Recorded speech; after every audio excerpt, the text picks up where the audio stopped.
Assalamualaikum warahmatullahi wabarakatuh. Kembali lagi bersama saya di Paradigma 45, sahabat Paradigma 45 sebangsa setanah air. Semoga kita semua senantiasa diberikan kesehatan oleh Allah Subhanahu wa taala untuk senantiasa menjaga negara kesatuan Republik Indonesia. Baik sahabat Paradigma 45, baru-baru ini kita dihebohkan dengan dunia perhabiban yang dimana PCNU se-Solo Raya kemudian membuat pernyataan dalam sebuah rapat di mana pernyataan itu kemudian dituangkan secara tertulis dan ada 3 poin penting. Nah, salah satu poin penting yang kemudian disampaikan oleh PCNU Solo itu adalah kemudian tidak akan lagi mengundang ke organisasi seperti misalnya pengajian-pengajian, yaitu tidak akan lagi mengundang oknum-oknum habaib untuk membawakan pengajian atau tausiah-tausiah atau ceramah-ceramah dalam sebuah pengajian di organisasi dan di PCNU Solo. Saya kira ini adalah pernyataan yang sangat luar biasa dan cukup menarik untuk kemudian kita viralkan, bahwa memang hal ini kemudian karena ternyata Kiai Nusantara dan Kiai lokal itu lebih mumpuni ilmunya dan lebih memberi faedah kalau kemudian dihadirkan pada pengajian-pengajian dibandingkan dengan para habaib yang selama ini melakukan doktrinisasi dan membuat doktrin-doktrin yang keras dan mengajarkan kemudian untuk membenci Kiai Nusantara dan ulama-ulama Nusantara. Nah, poin-poin dari pernyataan yang kemudian disampaikan oleh PCNU Solo se-Solo Raya ini kemudian dibacakan oleh sahabat kami Gus Aung. Untuk itu mari kita saksikan secara seksama berikut ini. Akan saya bacakan ya, sesuai di layar ini. Hasil kesepakatan PCNU se-Solo Raya di Karanganyar tanggal 24 hari Selasa malam Rabu. PCNU se-Solo Raya sepakat melakukan langkah-langkah konkret sebagai berikut. 1. PCNU se-Solo Raya sepakat untuk agenda-agenda resmi organisasi seperti pengajian dan lain-lain sepakat tidak mengundang habaib, tapi mengundang kiai-kiai Nusantara atau lokal. Kesepakatan yang pertama ini semestinya dan bahkan seharusnya dicontoh oleh PCNU yang lain, diantaranya PCNU Jawa Tengah, PCNU Jawa Timur. Ini juga mengadakan mengadakan kesepakatan ya, bahwa di dalam pengajian yang ada di dalam naungan NU ini tidak lagi mengundang habaib. Keren itu ya, keren. Jadi PCNU yang ada di wilayah Jawa Timur, di Jawa Tengah dan se-Nusantara, bahkan se-internasional, karena NU ada di mana-mana ya, ini bersepakat tidak akan lagi mengundang habaib.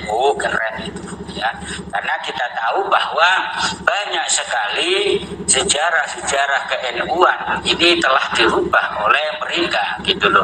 Di antaranya adalah sejarah pendirian Jam'iyah Ahli Thariqah Mu'tabaroh An-Nahdiyah ini juga dikaburkan. Kemudian masalah pendiri Nahdlatul Ulama itu juga dikaburkan ya, dan lain-lain lah yang sudah saya bahas kemarin. Jadi sekali lagi, kalau seluruh PCNU se-Nusantara bahkan se-internasional ini sepakat untuk tidak mengundang habaib ketika ada agenda pengajian top, maka sejarah-sejarah NU akan selalu terjaga ya. Kemudian yang kedua, inventarisasi makam-makam kuno serta sejarah aslinya untuk mencegah pembelokan sejarah. Nah, ini inventaris makam-makam kuno leluhur ya, ini harus dijaga dan harus disimpan Sehingga ketika ada pengkaburan sejarah leluhur, penggantian sejarah leluhur, maka bisa kita tolak dan kita ganti sesuai dengan aslinya. Kalau inventaris makam-makam kuno tidak kita simpan, tidak kita rapikan, maka ketika ada makam-makam leluhur kita yang dipalsukan seperti Pangeran Kusumojadi, ya, kemudian Pangeran Diponegoro, Pangeran Hamengkubuwono II, ini dipalsukan, ya nggak tahu karena apa, karena tidak ada inventaris manuskrip yang aslinya. Jadi sangat penting sekali, makanya berkali-kali saya mengatakan bahwa untuk mengetahui leluhur atau babat deso, orang yang membabat deso itu silsilahnya atau biografinya sangat penting untuk dipublikasikan di masyarakatnya masing-masing. Karena kalau tidak dipublikasikan, misalkan ketika ada acara ruat deso, maka anak-anak keturunan akan kepaten obor, tidak tahu asal usul sejarahnya, gitu loh. Ya.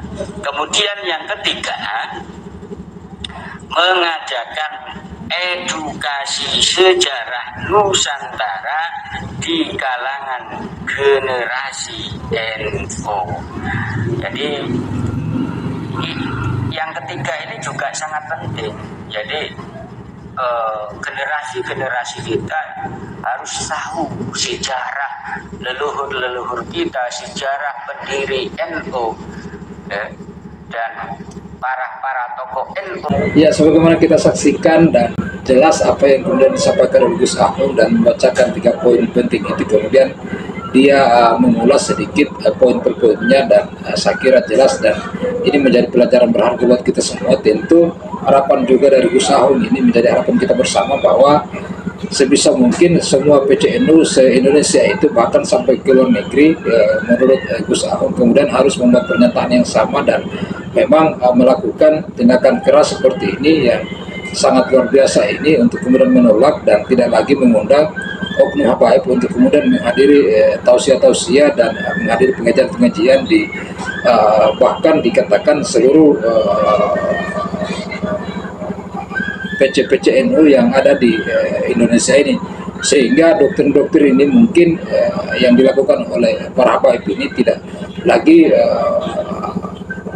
menjadikan rakyat pribumi itu menjadi korban dari doktrin yang selama ini yang kemudian bisa menyesatkan dan membuat kita sebagai pribumi ini terpengaruh dan terperdaya oleh mereka-mereka ini yang merupakan oknum habaib dan merupakan imigran Yaman ini. Untuk itu, mari terus kita saksikan di channel ini. Wassalamualaikum warahmatullahi wabarakatuh.